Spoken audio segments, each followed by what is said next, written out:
A pleasant day, everyone. This time, we will be discussing on this particular topic under the fundamentals of criminal investigation and intelligence, which is under the coverage of SAS number 17. The topic we have is all about crime scene investigation, the criminal investigation procedures.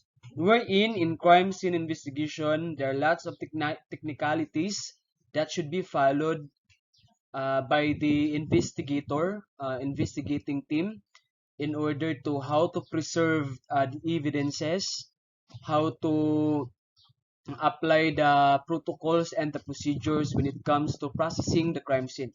Because otherwise, whenever this will not be followed by a technical team and or the investigating team during the conduct of crime scene investigation, there might be a foul play here as to the preservation of the evidence and might not be acceptable during the court proceeding for evidence presentation. Now, let us move on to our objectives on this particular topic.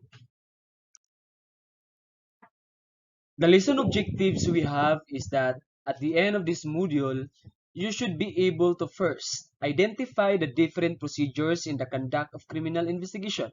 So meaning to say, we need to or you need to know or to identify the procedures, most especially in the conduct of the crime scene investigation. Because later on, you will be able to apply this one whenever you will already be in the field of investigation. And second one is determine the kind of crime scene where the crime incident happened.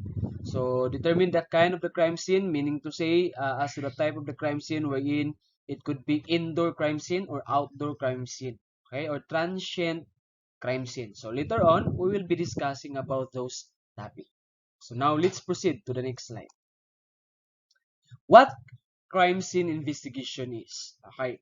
The crime scene investigation, as to its procedures, as a general rule, all crime scene investigation must be done by the police station who has the territorial jurisdiction of the crime incident. So pag sinabi nating who has a territorial jurisdiction, meaning to say, it is the very police unit and or police station who has an authority over the subject matter or over the crime incident wherein the crime took place or happened in their particular area and or area of jurisdiction. Let's take for an example, if the crime happened within the Station 1 of Cagayan de Oro, that is actually under the Divisoria area, wherein the police station 1 should have jurisdiction and or authority as to processing or conducting an investigation pertaining to crime occurred.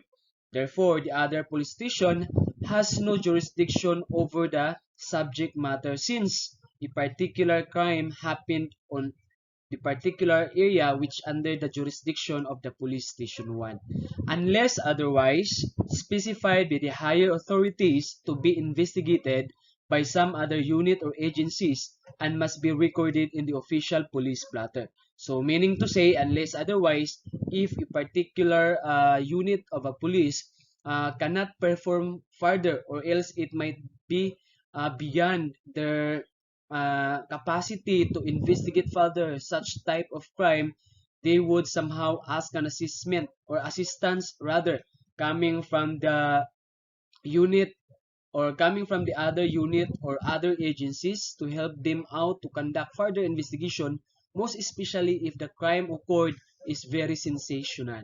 Okay. So what it means with territorial jurisdiction. So pag sinabi nating territorial jurisdiction means that the crime incident happens within the area or place that the certain police station holds or covers. Ito yung this is the thing that I'm talking a while back, that pag sinabi nating territorial jurisdiction, it refers to the authority of a particular police unit or police station who has a territorial jurisdiction over the subject matter or over the crime occurred in their respective jurisdiction or respective area. So ibig sabihin, hindi kasali dito ang ibang unit unless otherwise na lang kung kinakailangan yung tulong nila for investigating further of the said crime. Okay. What then is police station? So when we see police station, it refers to the office of local police. Pag sinabi nating local police, yun yung sinabi natin kanina na kung saan ito yung may saklaw when the particular crime happened in their area of jurisdiction or under their territorial jurisdiction. Pag nangyari ang crime in the Cagayan, most especially in Police Station 1 area, ang Police Station 1 area lang ang may saklaw in terms of investigating such crime that had been occurred. So, uh, within the area and of course exercises control over the community and persons movement by enforcing the laws necessary for the maintenance of peace and order.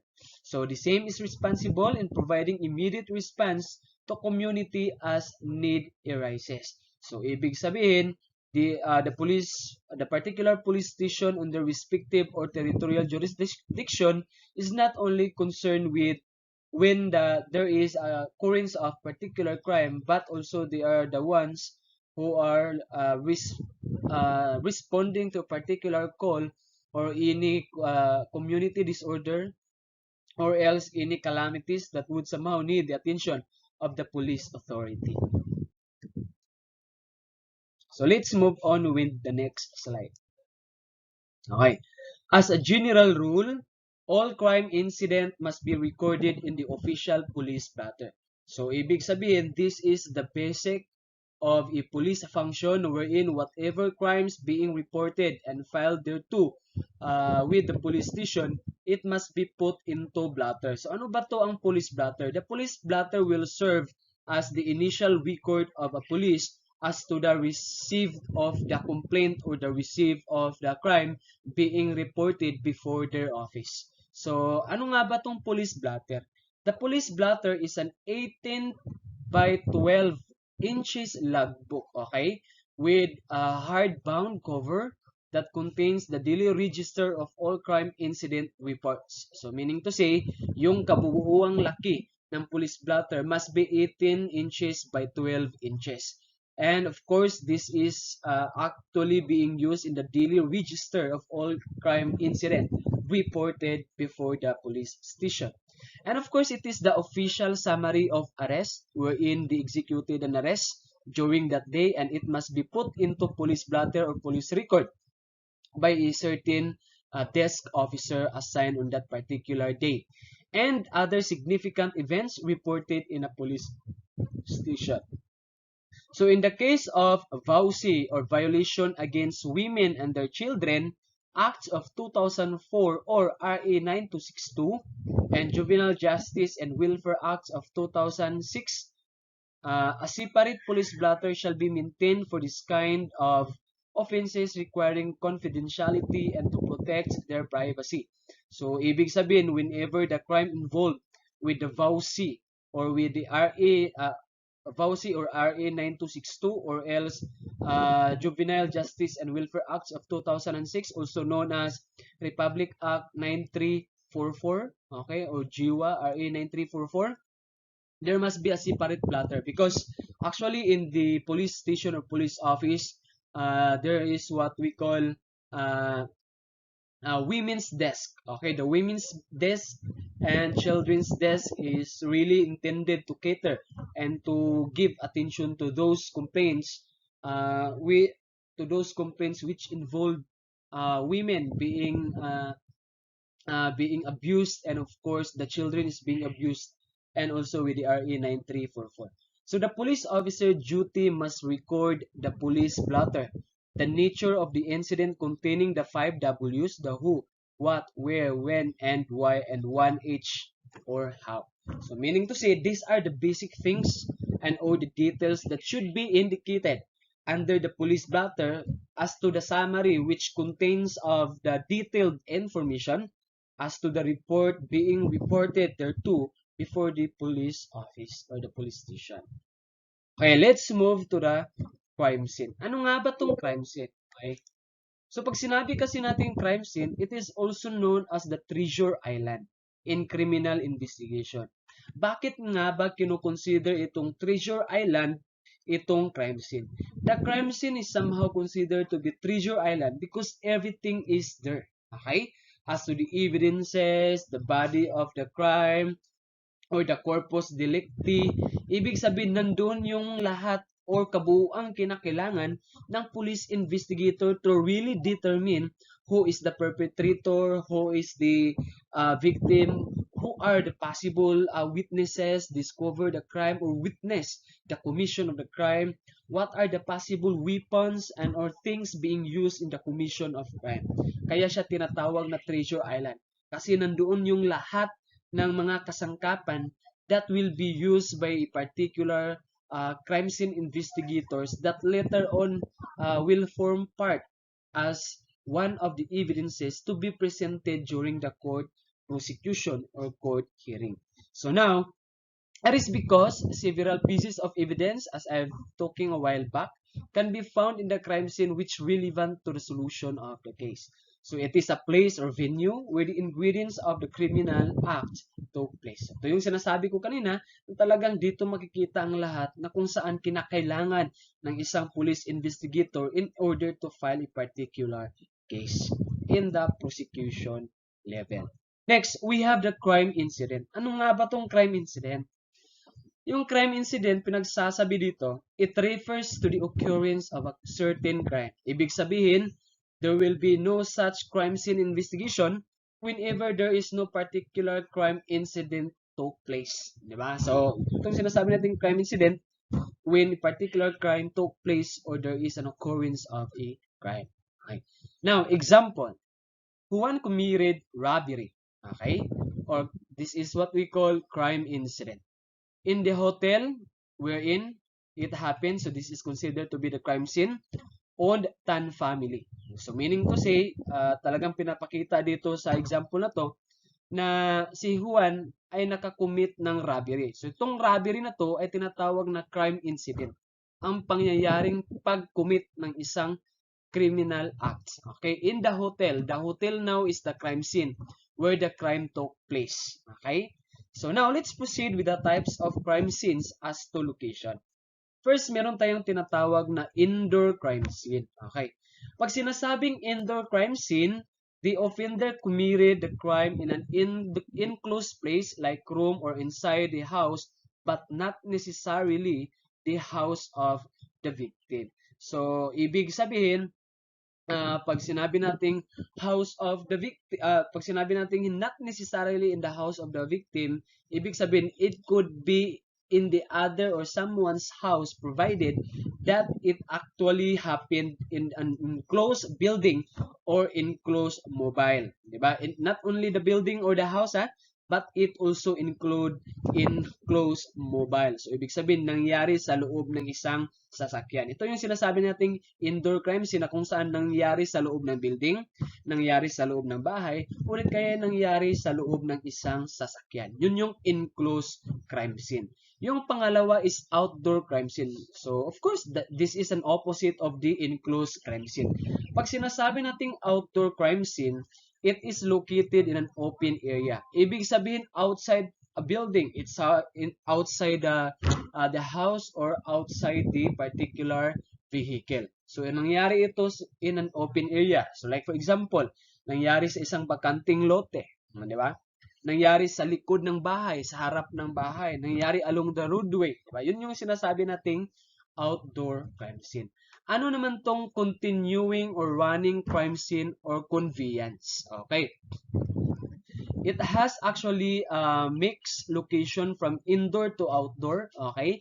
Vice versa, or continuing outdoor alone, or from one place to another of the same jurisdiction, from one place cruising to another area of jurisdiction. So, ibig sabihin pala nito, itong continuing or running crime scene or conveyance is a combination of two. Okay, pag sinabing combination of two, it happens from the start of the indoor crime scene hanggang sa nangyari ito outdoor crime scene. So, ang perfect example naman dito is like for example, when a particular child is being kidnapped, di ba? From her or from his particular house or home na kung saan nangyayari talaga, kinuha siya sa loob ng bahay, dinala sa labas, 'di ba? Kidnapping yung nangyari eh. Pag sinabi natin kidnapping, that is continuing crime, 'di ba? Or continuous crime, delito continuado. So dinala sa labas, dinala na naman sa ibang lugar, ipinasok sa isang building, pagkatapos kinuha na naman, dinala sa isang lugar, at saka nandoon na naman sa labas, nandoon naman nilagay sa enclosed house or building na kung saan talaga is doon na iniwan or doon na talaga ginagawa ang more acts of committing a crime against a particular kidnapped child. Yeah, so yun yung sinasabi nating continuing or running crime scene or conveyance. So, hope so na nakuha niyo yung konsepto ng aking didiscuss o pinagsasabi dito. Okay, nandito naman tayo sa kung ano talaga ang laman or pwedeng makikita under the indoor crime scene. So, compared to an outdoor scene, evidence at an indoor scene is generally less susceptible to environmental loss and deleterious change. So, less susceptible to environmental loss since a particular evidences and or things that will be found during the commission of crime is that might not be totally damaged or being altered by those bypassers and or other individual that would somehow penetrate a particular room just because the crime really happens inside the building or inside the house. So meaning to say parang hindi talaga ganun manadamage yung mga particular evidence that could be found in the crime scene, unlike with the outdoor crime scene kasi anytime pwedeng ma-contaminate yun or ma-alter it just because there are a lot of those bystanders and or those individual that uh, somewhat like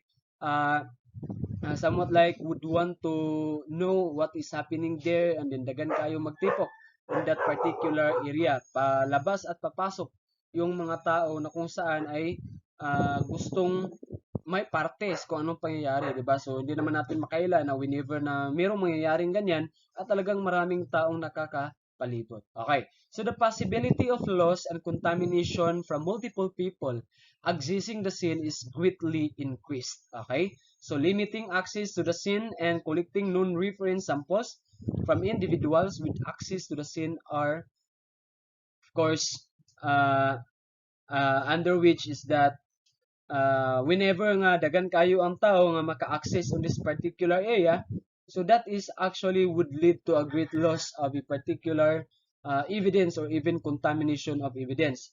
But by limiting the number of people who will have an access, this will also lessen the probability of losing possible evidences or even less probability of contamination of evidences. Now let's proceed to the next slide. Right. So an outdoor crime scene is the most vulnerable to loss. Okay, yes. Why? Because contamination, damaging effects on the biological evidence in a short period of time might occur just because a lot of numbers of passers-by and or people might somehow alterate, contaminate particular evidences or physical evidences. So the risk is greatest when the crime scene is not properly secured. So ibig sabihin, it must be properly secured in order to limit and or to contain the movement of particular individual who don't have an authority to have an access to the crime scene. Because otherwise, whenever it will not be properly secured, yung crime scene, ang mangyayari dito, destruction and or deterioration of possible evidences might occur. So ano nga ba ang dapat gawin ng first responder in the crime scene in order to preserve it or in order to properly secure the crime scene? Yung gagawin nila, unang-una, is really to cordon the area. But as the procedure says, before cordoning the area, before doing anything in the crime scene, you must take first a series of photos without moving, without altering, without contaminating, without touching anything in the crime scene. Take a photograph before it will be cordoned. Okay. So, destruction or deterioration of evidence due to the environmental conditions such as heat, cold, rain, and wind call for rapid and effective protection of biological evidence. Ano nga ba ang mangyayari dito? Because unang-una, whenever nga init kaysa nga tanan ang panahon is that the possible evidence, biological evidence, like for example, saliva, di ba? The saliva will actually lead into its dry or even evaporated when a particular weather condition is too hot, di ba? Humidity during that time. And of course, cold. So pag sinabing cold, whenever it is also too kining cold during that time, what will happen? The particular evidence will be deteriorated. Diba? Mag-deteriorate yung evidence and might somehow contaminate the possible evidence. The rain as well. For example, meron tayong case na rape na kung saan nangyari ang rape in the open area, in the tawag dito, abandoned area, di ba? So umulan, tapos anong nangyari? The possible evidence of the victims, I mean the suspects seminal fluid and or yung ano niya tamod will be washed out, di ba? So most especially with biological evidence such as blood, di ba? The blood might be rinsed off by the falling rain. Okay? So evidence that cannot be protected under these conditions should be quickly collected without compromising its integrity. So, ito yung sinasabi natin, as much as possible on the part of the evidence collector, it must be the first type of evidence that should be processed. Diba? Should be processed quickly without compromising its integrity. So, ibig sabihin, madalian yung ginagawa yung pagproseso ng pagkukulik ng mga evidence, but without compromising or without further destroying the possible biological evidences. Because yes, right after or at the end of the day, madalian nga yung ginagawa nyo kasi you don't want that the possible evidence will be deteriorated or will be contaminated or destroyed. So what will happen then, just because of the lack of or even not following the procedure properly, so parang wala namang silbi yung evidence kasi the evidence somehow not properly secured, not properly preserved. So anong mangyayari? That might not be acceptable as an evidence in court. So when encountering a combination of an indoor and outdoor scene, process the outdoor component first. So ibig sabihin, kapag nangyari ang crime incident is dalawa yung approach niya, may nangyari from outside to inside or inside to outside. So of course, as the crime scene investigator, need not really to enter the building without processing the outdoor or the out place, or I mean the outer space in the building first, di ba? So ibig sabihin, whenever the transition of the crime scene happens from inside to outside or outside to inside, ibig sabihin magkakandak ng crime scene processing from the starting point outside of the outside of the building. Kasi nga, whenever that you will conduct the crime scene processing first inside the building or inside the house, anong mangyayari doon sa mga possible evidences na nakita sa labas ng bahay, di ba? So ibig sabihin, parang natapakan na, na-destroyed na, di ba? Na-contaminate na, na-distract na yung possible evidences from the outside. So ibig sabihin, from entering there too, you should conduct first the processing of the crime scene from the outside perspective para hindi yun mabaliwala or para hindi madidestroy yung possible evidences that could be found outside the house or outside the building. Okay. So yun. Let's proceed with the next slide. Okay. Conveyance. Okay. So pag sinabing conveyance while on transit. Okay. It is a means of transportation. Types of crimes committed in conveyances include car theft. So, ibig sabihin, car theft or carnapping, di ba? Ninakaw yung sasakyan. Okay. Physical evidence recovered from these scenes may extend well beyond the conveyance. Okay. Suspects living in a hurry may carelessly leave additional evidence. Okay. Pwedeng yung mga pwede yung hibla ng buhok, pwede yung any pieces na na-possess niya na somehow be left in a particular or inside the vehicle being carnapped. So, a conveyance such as a vehicle may be transported to the laboratory after proper documentation has been completed. So, bakit nga ba dadalhin yung sasakyan in the laboratory? The very purpose is that is in order to find minute evidences. Pag sinabing minute evidences, it could be biological evidence na yung mga kaliitang ebidensya na kung saan merong hibla ng buhok, merong fiber ng damit niya, di ba? Or else any prints that could be found inside the vehicle, like for example the fingerprints, di ba?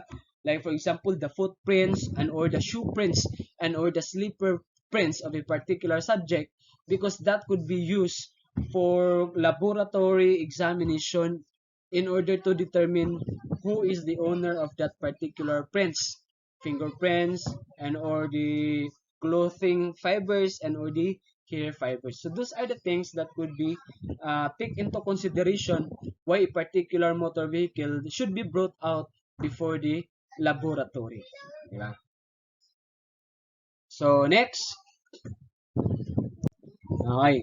In the process of investigation, the crime scene must be preserved as it contains the essential ingredients surrounding the commission of crime. So must be preserved. Paano nga ba i-preserve yung crime scene? By means of what? Taking photographs. Okay.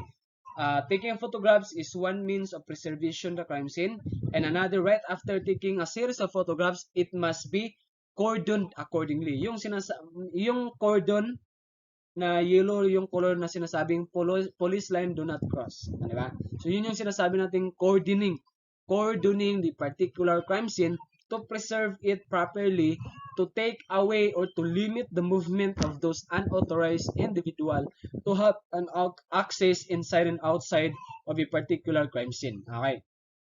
So on the other hand, a crime incident must be established as it will guide investigators in filing proper charges. So pag sinabing must be established is that kapag may iniimbestigahan na crime, ang isang police investigators or police unit is that they need to establish really that the crime incident occurred. So ibig sabihin meron talagang nangyaring crime. Kasi kapag wala silang charges or complaint or filing of information to the prosecutor's office kapag wala silang ma-determine or ma-establish na crime incident. But if they could establish a crime incident that really crime happened, that really crime occurred with this name of the person, with these particular witnesses, with these certain evidences found in a crime scene, and therefore considered to be the prima facie evidence. Pag sinabing prima facie evidence, that talks about the existence of the crime just because of the possible evidences that showing up in connection to the crime occurred or crime being investigated. So yun. Okay, in order for them to file the charges properly. Okay. Ano nga ba yung crime scene processing? So pag-usapan natin ngayon, ano nga ba tong crime scene processing? Okay? When we say crime scene processing, it is very crucial part in investigation of crime incident. Bakit nga ba crucial part or bakit nga ba importante yung crime scene processing? It is very important since this will be their parameter, this will be their basis in order to file the complaint or to file charges against the one who committed the crime. And of course, the crime scene there is a representation of everything. Representation of the commission or the occurrence of crime against a particular subject whenever it will be brought out before the court for the purpose of court hearing. Okay. Since it is where an investigator establishes the case and where potential evidence can be recovered that can connect the suspect to the crime. Yun yung sinasabi ko kanina. Bakit nga ba importante yung crime scene processing? Okay. Physical evidence does not lie and can remain forever. So ibig sabihin, the physical evidences found in the crime scene do not lie, most especially if it is corroborated or if it is accompanied or even supported with another evidence that would make it strong enough to warrant a person as the one who committed the crime rather. Okay? So, it can stand alone as evidence that only needs a skilled and diligent investigator to locate and collect it. So, ibig sabihin, whenever the investigator conducting a crime scene investigation, from there and then, whatever the possible and or potential things that could be found in the crime scene that might form part as the possible and potential evidences that could be used in order to link the commission of the crime, that will be taken into consideration by the investigator, because there is a no way, or there is a no on the part of the police investigator to disregard right away that, okay, that potential thing that would somehow form part as possible evidence. Kasi nga lang, right after the investigation, kapag meron kang, or the investigator has something in their evidence that needs really another evidence to link up, tas naisip ng isang police investigator, yun nga eh. Parang yung nakita ko kanina is somewhat linkable or somewhat in connection with this piece of evidence. Bakit nga ba hindi ko consider yun as a potential evidence? Diba? So yun yun. Sa mga yung pangyayaring ganun, pwede rin silang mag-conduct ng reconstruction of uh, physical crime scene or reconstruction of crime scene. Diba? So, next to the topic or SAS, we will be discussing ano nga ba yung reconstruction of crime scene or crime scene reconstruction. Okay, pag didiskussan natin yan kapag andyan na tayo sa part na yan. Okay? So, most of the evidence on a crime is found at the crime scene. Yes, of course naman po. Most of the evidences that pertaining to the commission of crime mostly found in the crime scene. Okay? Unless otherwise, yung mga heinous, special type of crime, like for example, mga forgery, di ba? So, yun yung sinasabi nating crime, kanang type of crimes which is tinatawag nating crime scene-less, di ba? Para bang wala siyang crime scene kasi that type of crime really wala siyang specific na place na kung saan fix yung pagkakandak ng investigation na meron silang makukuha. Okay? So, yun yung kaibahan doon. Yun yung tinatawag nating special crime investigation. Kasi consider sila special just because of the nature of the crime that actually occurred. So, syempre, kapag magkakandak ng crime scene investigation, meron tayong tinatawag na investigating team or team for crime scene investigation. So, sino-sino nga ba ang mga membro or members of this investigating or investigation team? First, we have the team leader. Of course, the team leader is the one who has a command of the team as to when, how, and how are they going to preserve the evidences, and of course will be the one to delegate the function of the members of the team as to their specialties, of course. So also the team leader would have an assistant team leader or investigator or recorder, diba? So ibig sabihin ay meron siyang assistant team leader somehow to do what the team leader wanted to implement such procedure and protocol. Under which the team leader, we have the photographer or photographic log recorder. So, ibig sabihin, pag sinabing photographer, of course, the photographer somehow is an expert of taking photographs, series of photographs on the crime scene. Okay, the photographer must take into consideration that in taking series of photographs, it should be in accordance with the order of the place, di ba? Hindi pwedeng in this particular place, the photographer started to take a photo on this. Then right after in this area, dito naman siya nagtitake ng photograph or dito na naman, hindi pwede ganon. Kapag dito siya nagtake ng photograph, okay, dito siya nagtake ng photograph, sunod-sunod na yun. Pagkatapos dito na naman, dito na naman, dito na naman.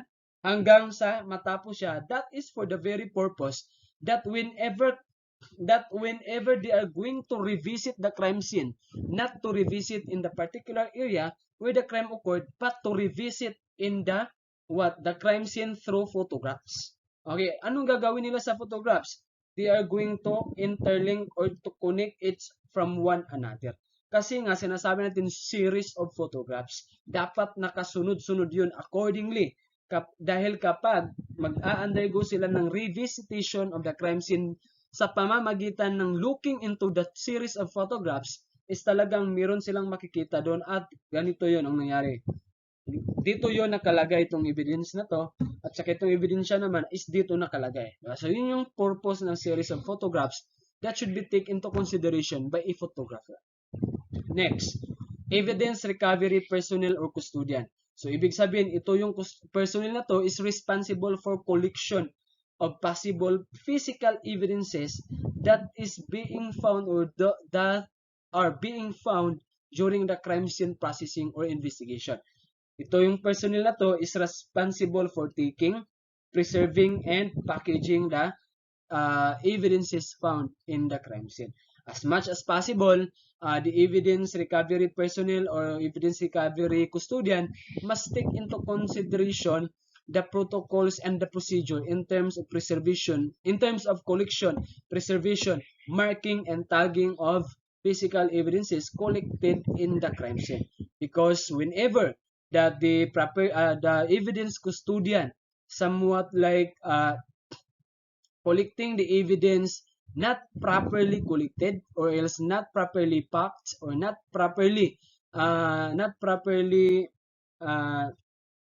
tawag dito not properly grouped according to the type of evidence, and then yung nangyari is nagkasagol-sagol or nagkakumpul-kumpul na yung iba't ibang type of evidence. Ang nangyari doon is contamination of physical evidence. So ibig sabihin para bang the integrity of those evidences somehow lost, diba? Somehow being ruined because whenever it will be examined, so para bang na-transfer na, para bang not really be determined properly just because of nagkakumpul-kumpul or nagsagol na ang mga evidences that are being packed together in one certain container or plastic container or else paper bag as what is being required during the collection of physical evidences. Next, we have the sketcher, compositor or illustrator or artist personnel.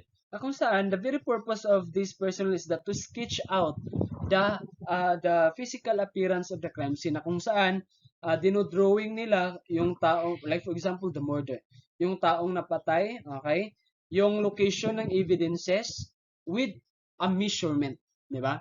Na kung saan, whenever they will conduct a crime scene reconstruction with the use of the dummy or yung tinatawag natin na dummy, tinatawag natin na mannequin, di ba? Na kung saan is mag-conduct ng crime scene reconstruction, ay ilagay mo lang doon the proper distance of those evidences na makikita sa crime scene sketch or the sketch made by the sketcher is that with the indication of the distance from the left foot of the victim towards towards the knife on the left foot of the victims, lagyan yun ng measurement. From the right hand of the victim towards the broken bottle is that lagyan din yun ng measurement. So that is the very purpose of the crime scene sketch made by the sketcher. Well, anyway, that will also be discussed on the other SAS. Okay, let's move on.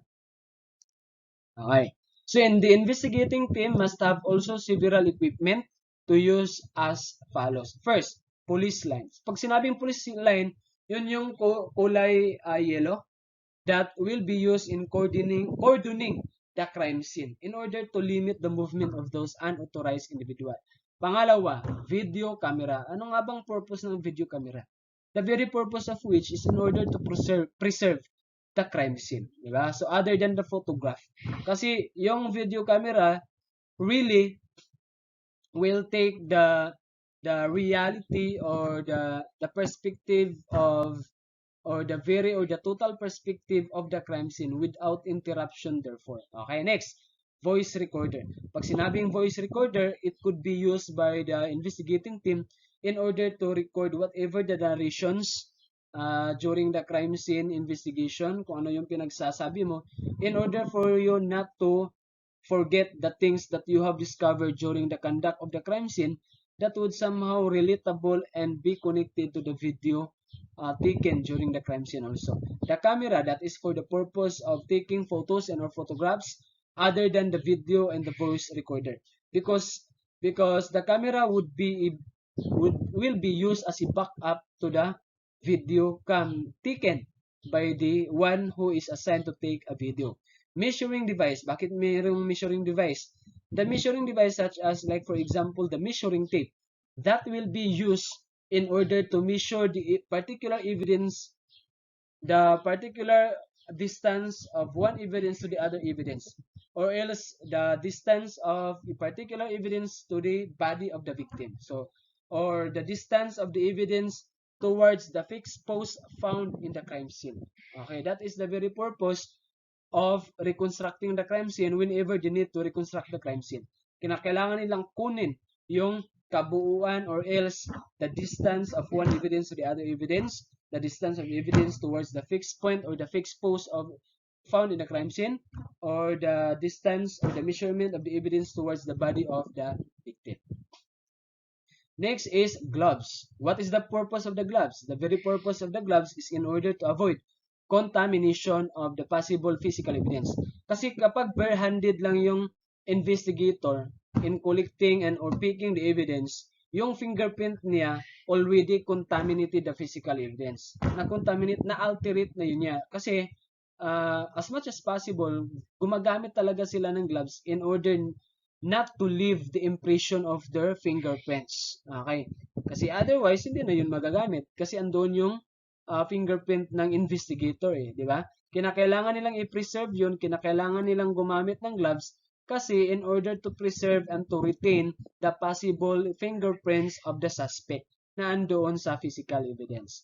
Pangalawa, flashlight. The very purpose of the flashlight is to make it visible whenever the crime scene investigation occurred during nighttime, di ba? So, next is fingerprint kit. Ano nga ba ang purpose ng fingerprint kit?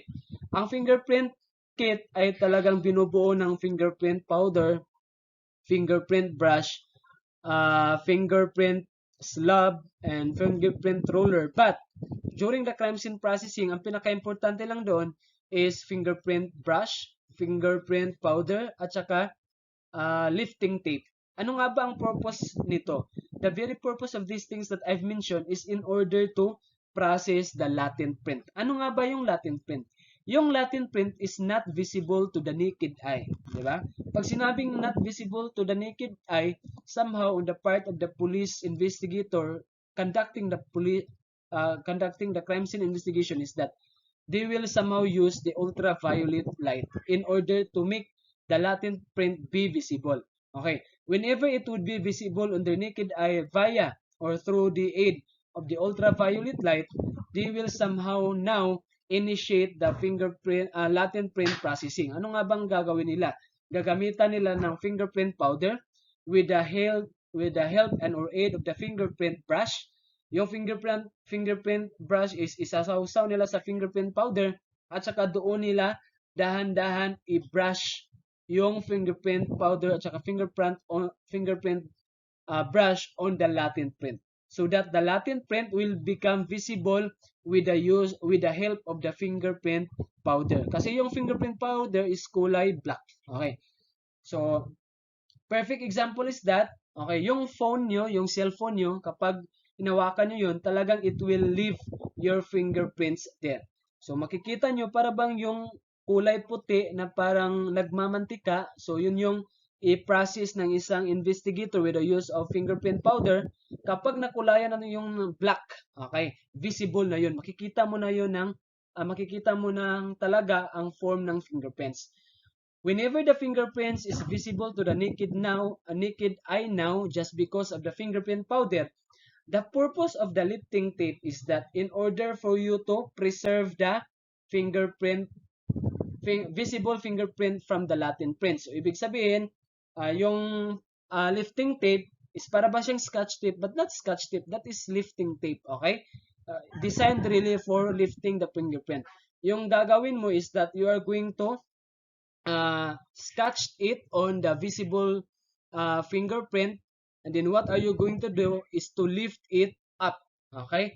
So, as much as possible, you're going to lift it properly in order not to bruise or not even to erase or contaminate the form of the fingerprint, because the very purpose of taking the latent print, making the latent prints visible and lifting the fingerprints is that for the purpose of counting the range and determining the classification of the fingerprints and or the type of the fingerprints now. So that is the purpose of the fingerprint kit. Next, evidence bag. What is the purpose of the evidence bag? The purpose of evidence bag is in order to classify a particular evidence from the other evidence.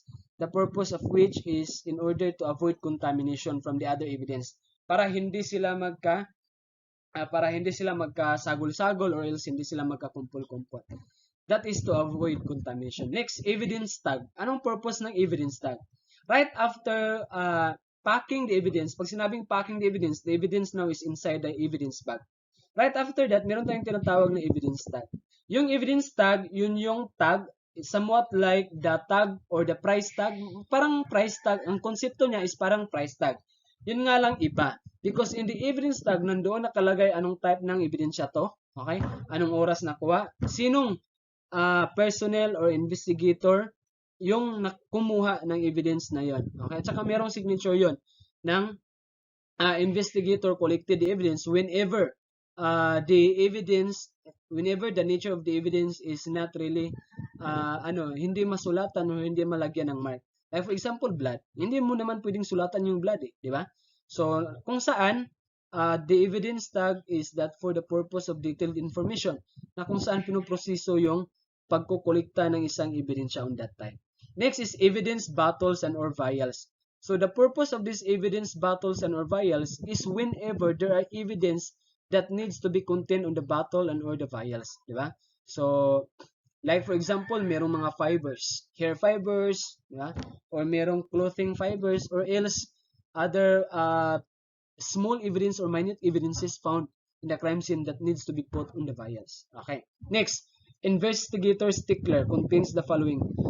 Investigator stickler, ito yung maliit na notebook. Okay, na kung saan nilalagay itong the following. First, investigator's checklist. Pag sinabing investigator's checklist, ito yung dapat na gawin. Okay, checklist, ito yung dapat gawin, ito yung dapat kunin, ito yung dapat pinoproseso. Anatomical diagram form. Pag sinabing anatomical diagram form, it is a form wherein it is in a form of diagrams that contains procedure or contains steps as to what should be the things to be followed and to be taken by a particular investigator.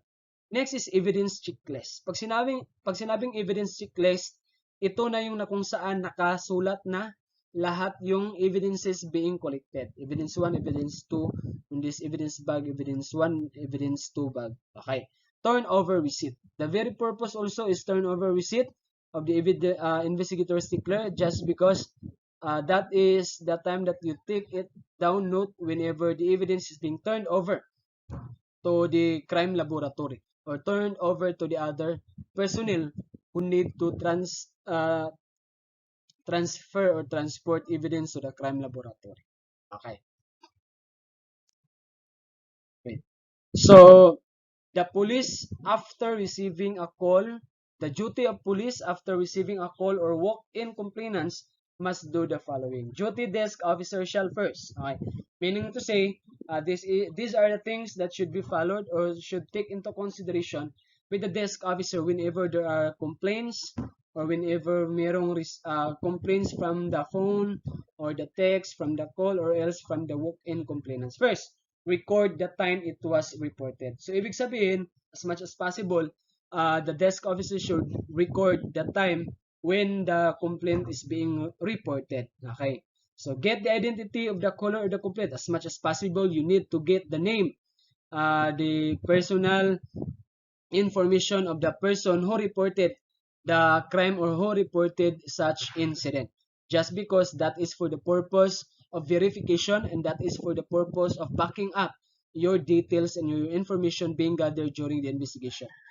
And also, in order for you to make that person to form as one of the witnesses. Next is get the police, okay?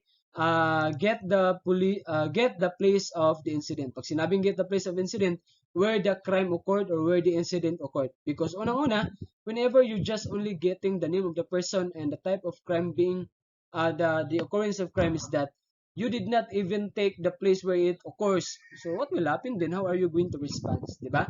As much as possible, take the place where the crime occurred. Next, get the nature of the incident. Pag sinabing get the nature of this incident, it is murder, homicide, if it is involved uh, human injury, or if it is involved fatality, or if it is involved this type of weapon, either the knife or the bolos and or the firearms. Diba? So get the number of the victims as much as possible. Pag sinabing get the number of the victims, not number as to the cell phone number or the contact number, but the number as to the quantity of the victims involved in the occurrence of crime. So, ilang biktima ba? Dalawa, tatlo, apat, or lima? Di ba? Sino-sino nga ba? Get the or record a brief synopsis of the incident. Ibig sabihin, put into record a brief synopsis of the incident. Ano nga ba nangyari? Kailan nangyari? Sinong-sinong involved? Sino ang possible na suspect? So, yun yung sinasabi natin synopsis of the incident, because whenever you as the desk officer already delegated the synopsis of the incident occurred being reported will be turned over or be relayed to the investigating team who will undergo crime scene investigation. Pag abot nila rito or whenever they already in the crime scene, they would have this initial interview or initial conduct of crime scene investigation based on the synopsis that they are being received from the desk officer. Next is direct the nearest mobile car or beat patrollers or the nearest police precinct to act as first responder equipped with police line to secure the place of incident a camera. So as much as possible, whenever the desk officer already got the basic details that he needed, most especially the synopsis or the summary or the brief summary of the reported incident, this will now be channeled to those personnel who are conducting patrol, most especially if this incident is occurring near their area of jurisdiction in conducting the patrol, or else this will be directed to the nearest police precinct or police station who was in jurisdiction or authority over the subject matter. And inform the duty investigator, preferably one team of investigators. So, ibig sabihin, inform the duty investigator. This is the team of investigator who are duly assigned or who are duly be delegated to a particular reported incident to conduct crime scene investigation. So as much as possible, the investigating team or the duty investigator will verify first the existence or the occurrence of the crime in order for them to respond accordingly. Because whenever it falls under the fake report or even mga trip lang nga pag-report sa mga tao kaya wala lingaw, so what will happen then? Diba? So base na yun, magpalaw sila dito or else pwede pa sila nga i-ambush kung naman galing plano mga gibuhat nga ingon. Okay, we are now down to the last slide for the purpose of this discussion. So, duties of the first responder. By the way, sino-sino nga ba yung mga first responder? In the legal perspective, pag sinabi natin first responder, it refers to the law enforcement officers or the police officer for that matter. Okay? Who have the duty or responsibility in keeping the peace and order in our community or society. So, pag sinabi natin, sir, how about yung mga barangay kagawad or barangay tanod or normal citizen lang na nakadiscovery ng crime? Hindi natin sila matatawag as a first responder in the legal perspective. Pero matatawag natin sila as the one who discovered the crime. Diba? As the one who first discovered the crime and reported thereto, the law enforcement officer, na kung saan may saklaw or may authority to conduct crime scene investigation. Yung mga police na yon who has an authority over the crime scene over the occurrence of crime or the crime incident is that sila yung tinatawag nating first responder. Kung sino man yung law enforcement officer na yon na unang nakapunta o nakadiskubre ng occurrence of crime or occurrence of the crime incident will be considered as the first responder. Okay, the following are the duties of the first responder. First, meron tayong what? Proceed to crime scene, okay, to validate the information received. Meaning to say, they are going to proceed or you are going to proceed to the crime scene in order to validate or to verify if really the information received is in conformity or kagaya na rin sa kung anong nakita mo in the area where it was occurred, di ba? Kasi kapag whenever the area is not in conformity as to the information received during the complaint by a particular individual received by a desk officer. So, anong nangyari doon? Para namang trick lang, di ba? Or para namang hindi naman, wala naman talagang crime na nangyari dito. Okay? Pangalawa, record the exact time of arrival and all pertinent data regarding the incident. Ibig sabihin, the first responder or the police officer already arrived at the crime scene. He should take note the time of arrival and also put into notes or take notes those things that he discovered upon arrival in the crime scene. That will form part as the initial taking notes on the part of the first responder because unang-una whenever the team leader or else whenever the team leader or the team investigating team will ask an assistance coming from the SOCO, it would be the first respondent himself or herself to give the summary or to give the initial report upon arrival in the crime scene. Kasi from the first or from the initial report or from the initial data collected by the first responder upon arrival at the crime scene, it will be used or it will be used by the SOCO team or it will be used by the investigator on case as a team leader to conduct walkthrough in the crime scene or to conduct a continuous or continuing crime scene investigation. Okay, next. Cordon off the area and secure the crime scene with a police line or whatever available material. Okay, so that unauthorized person cannot enter and destroy the evidence. As much as possible, whenever the first responder is unprepared due to the fact of the immediate response, since the first responder is nearly working on the area where the crime occurred, is wala siyang dalang cordon or police cordon, pwede siyang gumamit ng ibang alternatibo like for example yung PC lang or uh, yung straw lang na nakita niya sa daan or anything that could be used or be utilized, di ba? Nag-i-improvise na lang in order to cordon the area to preserve it from or to prevent the unauthorized individual to make an entry to the crime scene. Next is check whether the situation still poses imminent danger and call for backup if necessary. So whenever upon the arrival of the first responder on the crime scene, still the suspect is found there and the suspect holding a firearm. So that actually poses imminent danger on the part of the first responder. Therefore, the first responder will take an action by asking a backup from the team. Okay, next, identify possible witnesses and conduct preliminary interview. So, pag sinabing identify possible witnesses, yung mga taong naabutan ng isang first responder in the crime scene must be taken into consideration by the first responder to form part as the preliminary report to conduct preliminary interview. This is the thing that I'm talking a while back, that it will be reported there too to the on-case investigator or the team leader and also to the team SOCO whenever they need an assistance of team SOCO so that it will be used as their initial basis. Next, arrest the suspect or suspects if around or in instances wherein the suspect or suspects is fleeing. Make appropriate notification for dragnet operation. So, kapag nabutan pa yung suspect, as much as possible, the suspect must be apprehended thereto or arrested thereto. Next is prepare to take the dying declaration if severely injured person. Pag sinabing dying declaration is that if the officer, based on the description and assessment and observation of the first responder, that the victim therefore is actually nearly to die and in imminent danger of really dying, di ba? So, ibig sabihin now, the first responder will prepare a dying declaration because dying declaration is very important for whatever information will be taken by the first responder from the dying victim that will take part as res gestae.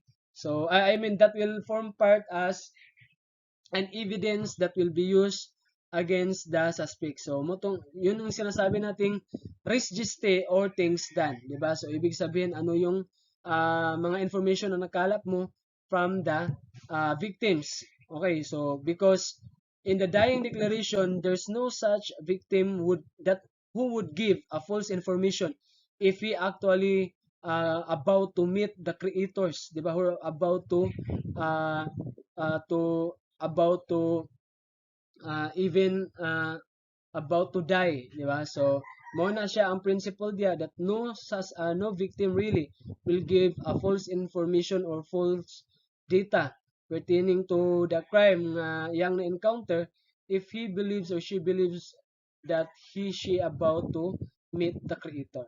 Okay? Next, evacuate the wounded to the nearest hospital using emergency services. Of course, that is. So, sir, what if upon the arrival of the first responder, which would be the first thing to do by the first responder? To cordon the crime scene or to attend the dying person or to attend the wounded person. Okay. So that is what we call case to case basis. Ibig sabihin, as much as possible, disregard muna the cordoning area because what is very important is to attend the life of the dying person or to attend the life of the wounded person. But right after giving aid or asking assistance from the medical team, take into notes or put into record that there might be some disturbances that you've made along the giving attention to the victim just because you did not take into consideration the cordoning the crime scene above the life of the person. So mo na nga put into record nga mo nang nahitabo wala nimo na cordon, nakasulod ka sa crime scene, might be some of the evidence is being contaminated. And lastly is account for the killed, wounded, and arrested persons for proper disposition. Diba? So, ibig sabihin, you need really to call for an attention of the team as to what would be the decision of the dead person or the killed one. So what would be your disposition on that? The initial report on that. So what would be your observation on the body of the killed person or dead individual or the corpse upon arrival in the crime scene? Okay. So this concludes the discussion of this particular SAS. Hopefully that you're able to learn a lot, not a bit, and hopefully that you've understand the things that we've discussed. So thank you for listening in this particular topic we have today, which is all about the crime scene and crime scene investigation. So next also I will be posting video for your reference on the remaining SAS. Thank you. Have a great day. God bless you.